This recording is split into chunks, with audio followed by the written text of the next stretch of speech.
Hello again, everybody, and welcome to another edition of Brown's Latest. I'm Dave Grendzynski, and this is where we get you caught up on some of the latest news involving our favorite team in the NFL, the Cleveland Browns, and we get you a take or two on each of those news items as the show progresses. If you can, please like this episode, like all of the episodes that you see, and if you haven't already, please subscribe to the channel and get your comments into the viewer comment section.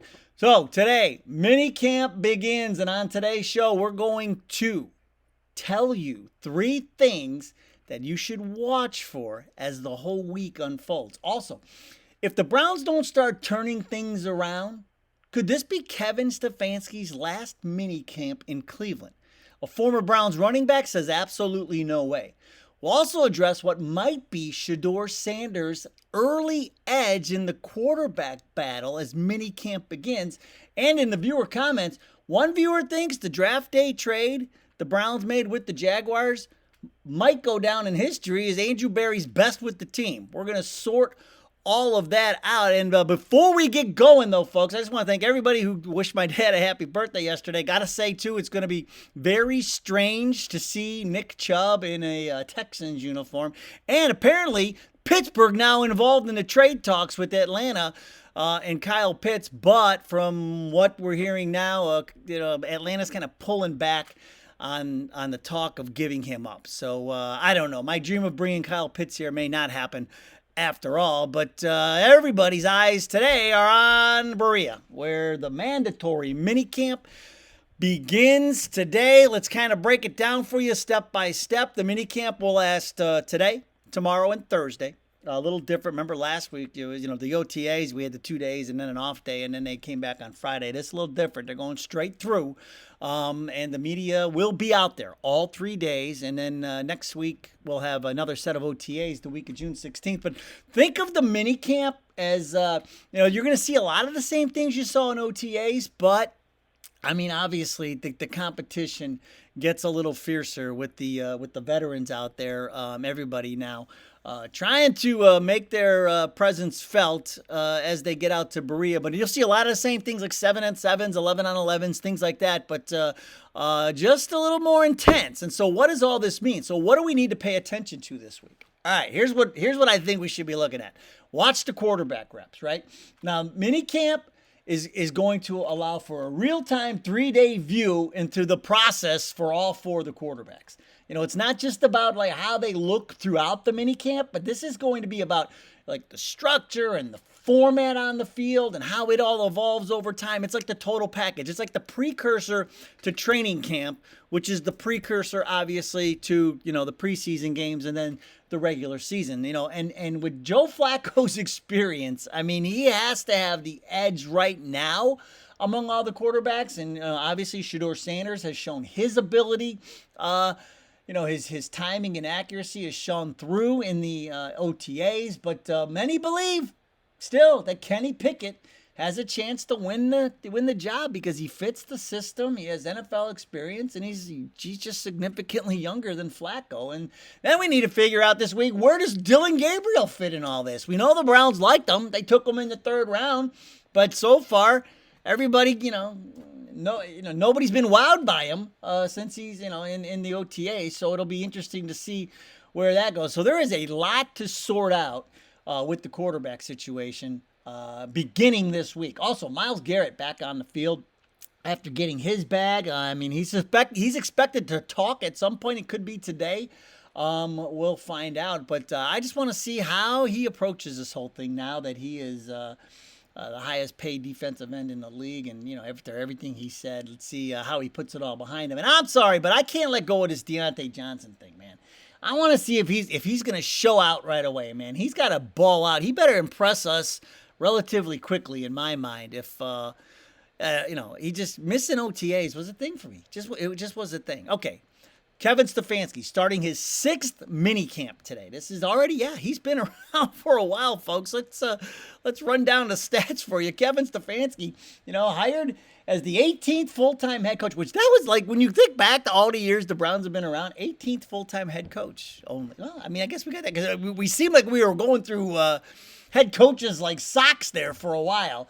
But Kevin Stefanski now, starting his 6th year, he's taken us to 2 playoff appearances and 2 11-win seasons, and he's been Coach of the Year twice in 2020 and 2023. But here's the thing: his 5-year record with the Browns is only 40-44. So could that possibly mean, if he doesn't start turning things around this year, could he be gone after this season with everything that's going on? Well, one former Browns running back, Leroy Hoard, says there's absolutely no way that's going to happen. He says, and he was on this podcast called the Done Go Long podcast. He said, here's what I would say on the circumstances of why Kevin Stefanski will still be the coach and why he's still the coach. The success that he's had with the number of different quarterbacks that he's had is unheard of. So stop it. That's a fact. Whatever you think about Kevin Stefanski, look at his production based on what he's had to work with. The injuries to Nick Chubb, the injuries on defense. The craziest thing that happened was Bill Callahan leaving. He says people don't realize that dude is an excellent offensive line coach. And this is coming from a running back. So, yeah, I mean, you have to respect that opinion from Leroy Hoard. And yeah, I mean, he's had to overcome a lot, the whole Deshaun Watson thing and everything, and and he's still got a losing record. Kenny Pickett's 15-10 in the league. Kidding, but yeah, so it's just, at what point will it be, and a lot of people still don't expect this team to win a lot of games this year. Me, I'm leaning the other way. I think we're good for 6 or 7 wins at least. If things go well, we got to get through that first. Everybody keeps talking about those first 6 games. And to me, the first 4 games of an NFL schedule are the most unpredictable because of the way the preseason is now. Because a lot of these teams don't play their vets and things in preseason. And so a lot of these guys are kind of getting the rust off in those first 3-4 games. And so that's why you see some crazy things happen. Like, think about your survivor pools. And like last year, everybody's survivor pools were in the tank like by week 2 or 3 because it's so crazy those first 4 weeks. So, everybody keeps saying, 0-6 the first 6 games, but anything is possible, folks, with the NFL. And so, but, if things don't go well for Stefanski early and then, keeps stretching into the thing, I mean, I don't know. I do think he'll be around through next year at least. But Leroy Hoard just gave you some reasons why he thinks he will be around forever. Now, not forever, but for longer than some people might think. All right. Going into this training camp now, does Shedeur have an advantage? And we talked about him and his relationship with Pat Shurmur back in Colorado, because he's Colorado's offensive coordinator. So we've made that connection. But what a lot of people don't realize is the connection that he has with Kevin Stefanski. And so if you take a closer look at it, now remember, Pat Shurmur was our coach here in 2011. He went 4-12, and in 2012 he went 5-11. Back then we were only playing 16 games, and now he's the offensive coordinator, at Colorado. But he spent years in the NFL as a coach. But he when he worked with Stefanski with Minnesota for 2 years, and then when Shurmur was tight ends coach and offensive coordinator, and Stefanski was the running back coach over there in Minnesota. Well, when Shurmur got the head coaching job in New York in 2018, he wanted to bring Stefanski in as his offensive coordinator, but the Vikings shut that down. He wanted Stefanski. That's how much he likes him and likes working with him. And then Shurmur went to Colorado eventually in 2023 as an offensive analyst for Coach Prime over there at Colorado, and then he took over as offensive coordinator late that year in 2023, and then was the OC last year. And so he got to work, firsthand with Shedeur. And this is what we touched on, the fact that, he worked firsthand with Shedeur, and I'm sure he was feeding Stefanski information throughout the draft process. And so that's why that's going to be another little storyline as this mini camp unfolds, and then we get into training camp. Like, what kind of advantage does Shedeur have? Like, just understanding, the NFL offense and understanding Kevin Stefanski, thanks to Coach Pat Shurmur. So that is another thing. You could add that to my list of things to watch. There's so many things. I mean, this quarterback battle is just fascinating to me. And so there's just so many facets to it that it is just going to be, it's must-see TV every single day, folks. And we'll be here to talk about it every single day. All right, now, you guys, I know you guys are good at talking about things because the viewer comments once again on fire. And Marcus Patterson, 2904, said, "What up, Dave? This is Marcus from the 850, Florida's Gulf Coast." And we've been down there a couple times. My son plays baseball down in Panama City every spring. But anyway, I digress. He's a big supporter of Coach Prime, Colorado football, and its ballers. He says Shedeur was tutored that last year and a half by Coach Pat Shurmur, which is what we just addressed. And it was Marcus who brought it up in the comments that had me digging deep.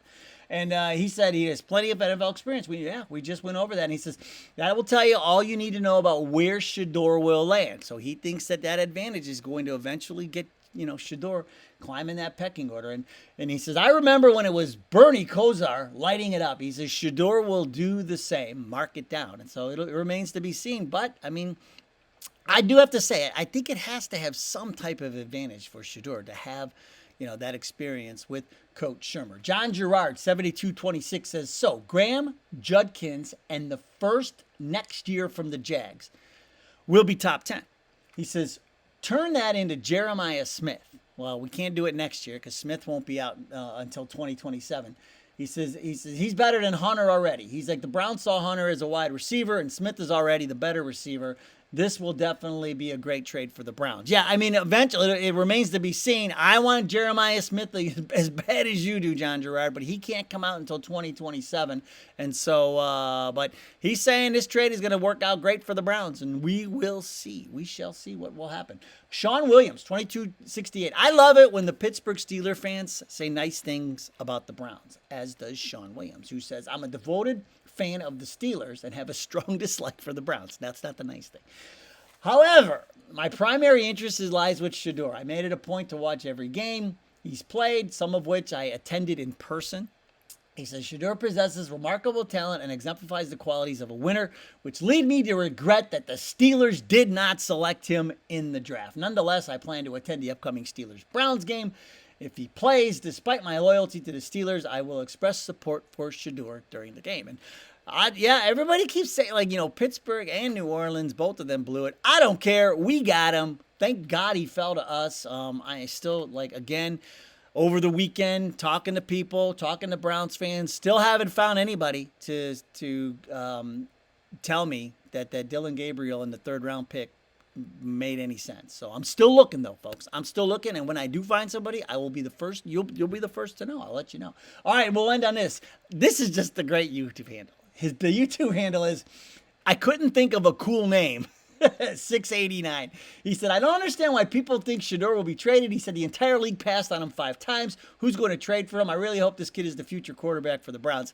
It's not so much that I don't think it has anything to do with, the teams that passed on him is why the Browns aren't going to, trade him or somebody. No one's going to the Browns aren't giving him up. There's just no way that's going to happen because especially the flashes he's already made in OTAs. And there's only one way to go with Shedeur, and it's up. And so, and everything he brings, again, his experience in this offense and everything, it all matters. It all fits. And the value we got getting him in the 5th round, you just can't beat that. And he's in a rookie contract. So there's no way they're going to trade. Unless somebody wants to offer us 9 number 1s or something. It's just never going to happen. Shedeur's going nowhere. He will be here for the long term. Okay, now, remember, kind of tuck all that stuff away as the videos start popping later on today and throughout the afternoon and tonight, and we'll pick and find out. We'll talk about some of it, but it's gonna be a crazy week, folks. So just get ready, man.